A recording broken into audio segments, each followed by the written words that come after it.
കോഴിക്കോട് താമരശ്ശേരിയിൽ മുഹമ്മദ് ഷഹബാസിനെ മിഡില്ല ഒബ്ലാങ്കറ്റ് അടിച്ച് തകർത്ത് തലച്ചോറിൽ 70% കുഴപ്പമുണ്ടാക്കിയ നഞ്ചക് എന്ന ആയുധം പോലീസ് കണ്ടെടുത്തു. റെയ്ഡിൽ പ്രതിയായ വിദ്യാർത്ഥിയുടെ വീട്ടിൽ നിന്നാണ് ഈ നഞ്ചക് കണ്ടെത്തിയത്. ഇന്ന് നടന്ന റെയ്ഡിൽ 4 മൊബൈൽ ഫോണും ഒരു ലാപ്ടോപ്പും കൂടി പോലീസ് പിടിച്ചെടുത്തിട്ടുണ്ട്. 24 ബിഗ് ബ്രേക്കിംഗുമായി ദീപക് തരമണ ഒരിക്കൽ കൂടി കോഴിക്കോട് നിന്ന് തത്സമയം ചേരുകയാണ്. ദീപക്, ടെലിഫോൺ ലൈനാണ് ദീപക് ഉള്ളത്. ദീപക്, യഥാർത്ഥത്തിൽ ഈ നഞ്ചക് റെയ്ഡിൽ പിടിച്ചു എന്നുള്ളത് നമ്മളിൽ ഒരുപാട് ചിന്തകൾ ഉണർത്തുന്നു. കാരണം ഈ കുട്ടി ഈ നഞ്ചക് ഉപയോഗിക്കുന്നതിലേക്ക് ഇത്രമാത്രം ട്രെയിൻഡായ സാഹചര്യം ഉണ്ടായിരുന്നോ എന്ന് ചോദിച്ചാൽ എന്ത് ഉത്തരം പറയും?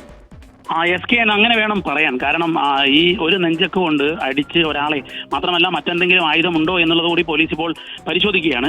ഇത് ഏതായാലും ഈ കൊലക്ക് കാരണമായ മർദ്ദനം അത്രയും വലിയ ഒബ്ലാങ്കട്ട തകർക്കുന്ന രീതിയിലുള്ള വലിയ ആഘാതമാണ് ഏൽപ്പിച്ചത്. ആ ആഘാതം ഏൽപ്പിച്ച നെഞ്ചക്കാണ് ഈ പ്രതികളിൽ ഒരാൾ, അതായത് 5 പ്രതികൾ. ആ 5 വിദ്യാർത്ഥികളുടെ വീട്ടിലും ഒരേ സമയത്താണ് പോലീസ് റെയ്ഡ് നടത്തിയത്. ഈ കാര്യത്തിൽ നമ്മൾ റൂറൽ പോലീസിനെ പ്രത്യേകം അഭിനന്ദിക്കണം SK.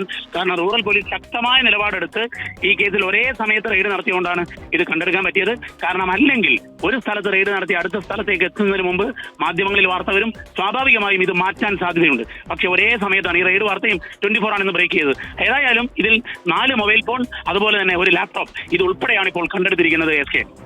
Okay, thank you. Deepak തർമണമാണ് ഈ വാർത്ത ബ്രേക്ക് ചെയ്തതല്ല പ്രധാനം, ഈ നഞ്ചക് കണ്ടെടുത്തു എന്നുള്ളതാണ്. നമുക്ക് ശരിക്കും വരുന്ന വാർത്തകളൊക്കെ സത്യം തന്നെയാണ് എന്ന് വേണമെങ്കിൽ കരുതാം.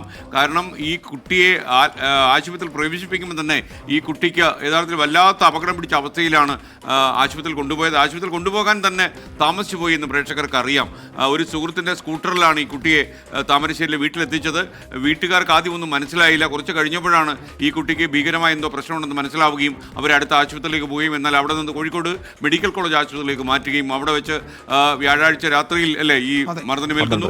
അവൻ തൊട്ടടുത്ത എനിക്ക് തോന്നുന്നത് അടുത്ത 3-ാമത്തെ ദിവസം അല്ലേ, അടുത്ത ദിവസം തന്നെ മരണത്തിന് കീഴടങ്ങുകയും ചെയ്തു. വളരെ സങ്കടകരമായ വാർത്തയുടെ തുടർ വാർത്തയാണ് ഈ നഞ്ചക് കണ്ടെടുത്തു എന്നുള്ളത്.